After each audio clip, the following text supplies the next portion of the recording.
ne peut pas ne pas. Ce qui ne peut pas ne pas, c'est le nécessaire, qu'on le veuille ou non. Ce qui ne peut pas ne pas, qu'on le veuille ou non. Lacan, on s'en souvient sûrement, jouant du mot, et d'un jeu très sérieux, en fait du nécesse, vous entendez ne cesse, n'est-ce pas? Du nécesse de la nécessité et du nécessaire, il en donne donc Lacan à entendre le ce qui ne cesse pas. Il dira du nécessaire donc qu'il est ce qui, je vais noter ça parce que vous voulez noter?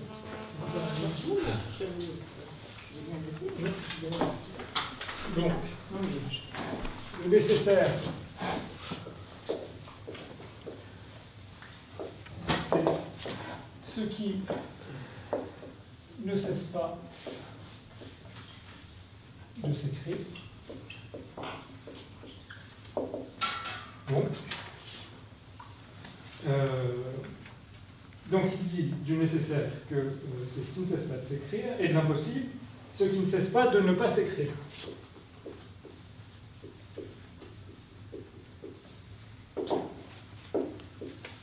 On arrive à lire, hein? Oui. Vous pouvez répondre plus fort, c'est pas grave. De ne pas s'écrire. Voilà. Et tant qu'on y est, on va vous rappeler.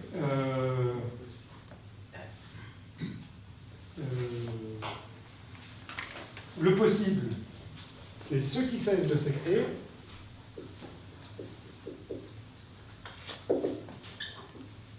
Très désagréable ce bruit. Ce qui cesse de s'écrire, il n'a pas s'écrire. Non, le possible, c'est ce qui cesse de s'écrire. Et le contingent, c'est ce qui cesse de ne pas s'écrire. Le contingent. Donc, le contingent, c'est ce qui s'oppose en philosophie habituellement à la nécessité, ce qui cesse de ne pas s'écrire. Voilà. Donc, voilà, ça c'est un rappel qu'il faudrait garder en mémoire. Et ce dont on se rend compte, donc, c'est que Lacan, pour exposer ces modes, ça s'appelle, ces 4 modes-là, c'est la logique modale, pour exposer ces modes, on voit bien que, et c'est l'originalité forte de la chose, Lacan y articule l'écriture. Aujourd'hui, sur un mode précisément assez différent de celui-là, mais tout de même, il sera beaucoup question d'écriture.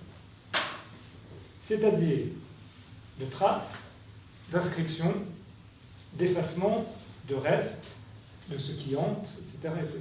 Mais encore de déplacement, de falsification, de rature et de réécriture. Je peux vous interrompre une seconde? Mais vous pouvez largement. Puis-je vous demander comment on définit exactement la logique modale? Parce que je pense que pour ceux qui ne sont pas philosophes, ça n'est pas si évident. Je veux pas plus que comme ça, en fait. C'est tout. C'est le jeu entre ces 4 modes. Enfin, moi, j'en connais pas de définition particulière. Ouais. Et pourquoi ça s'appelle modal? Parce que ça s'appelle des modes, mais je sais pas. Franchement, je sais pas. Non, mais c'est pas un piège. Hein. Non, je sais bien que c'est pas un piège. J'en sais pas plus que ça. Il y a des personnes dans la salle qui ne sont pas forcément au courant de tout ça, qui viennent d'Espagne, de Chine.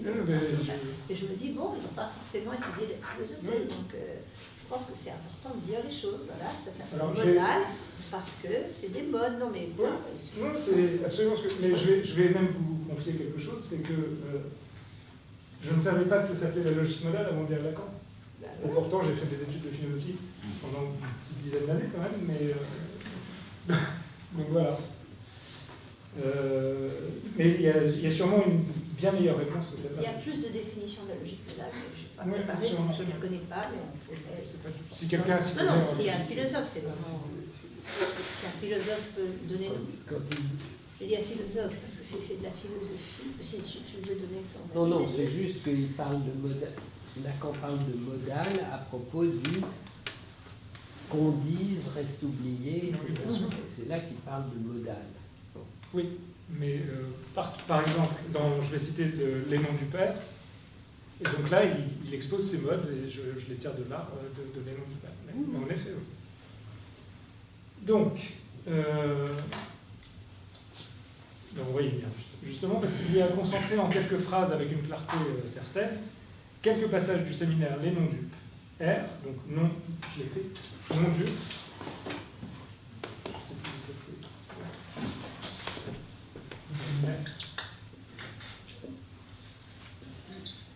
Nom du R.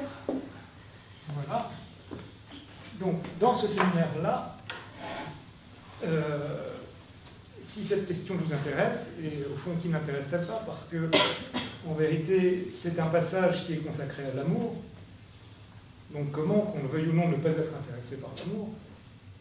Je dis qu'on le veuille ou non, puisqu'il va de soi qu'avant même de commencer à ouvrir la bouche, nous sommes pris dans cette affaire-là, dans ces histoires d'amour. Donc, c'est un passage que je vous conseille de lire, c'est dans la leçon du 8 janvier 1974, le tout début de la séance, enfin, le début est long en fait de la séance. Je peux vous en lire un extrait que je choisis de découper en particulier parce que, en fait, tout le début de la séance est consacré à la nécessité, au possible, au contingent et à l'impossible. Et tout le début de la séance répète plusieurs fois ce que vous allez entendre, mais avec à chaque fois quelques petites variations. Donc, ce que je vais lire maintenant, dans ce que je vais lire maintenant, il y va de surcroît de l'amour.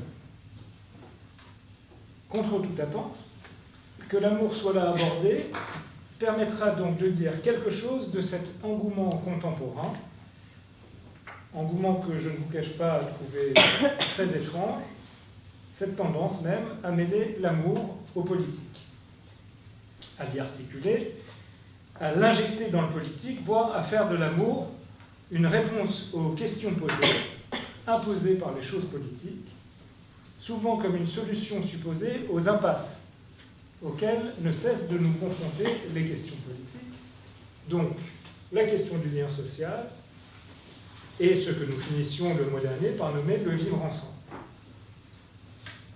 Je vous cite donc le petit passage de Lacan, il est un peu long, mais je vais essayer de couper un peu.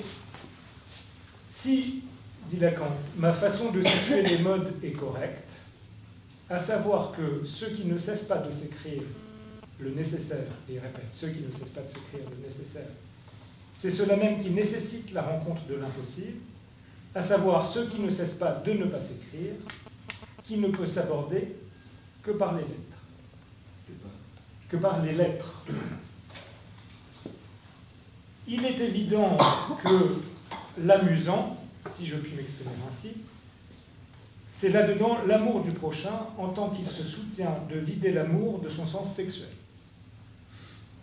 C'est en cessant d'écrire le sens sexuel de la chose qu'on la rend, comme c'est sensible, qu'on la rend possible.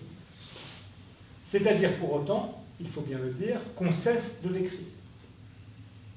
Une fois arrivée la chose, l'amour, il est évident que c'est à partir de là qu'elle s'imagine nécessaire. C'est bien le sens de la lettre d'amour, qui ne cesse pas de s'écrire, mais seulement pour autant qu'elle garde son sens, c'est-à-dire pas longtemps. Je saute un passage, car ces modes, dit Lacan, sont véritables et même définissables en fait par notre épinglage de l'écriture. Donc, je vais passer sur l'explication systématique du texte. Ce dont il s'agit pour moi ici, c'est de vous faire entendre comment Lacan écrit ou réécrit ces catégories, ces modes, comme il les appelle. Donc, je vais passer sans commenter réellement, et je vais commenter en fait tout le long de la séance, et reprendre donc à la nécessité de l'articulation que nous avons vu commencer à s'imposer entre la psychanalyse, l'éthique et la question politique. Et par ce biais et par le biais de cet extrait-là, je vais insister sur la force, donc sur l'inextricable qu'induit le terme même de nécessité ainsi conçu. À savoir donc ceux qui ne cessent pas de s'écrire. Question. L'engouement dont il est Non, c'est moi qui critique. Merci. Lacan et moi.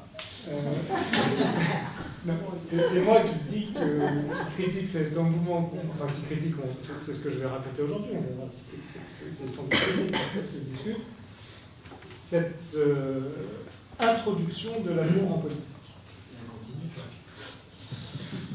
Merci Sigmund. Donc,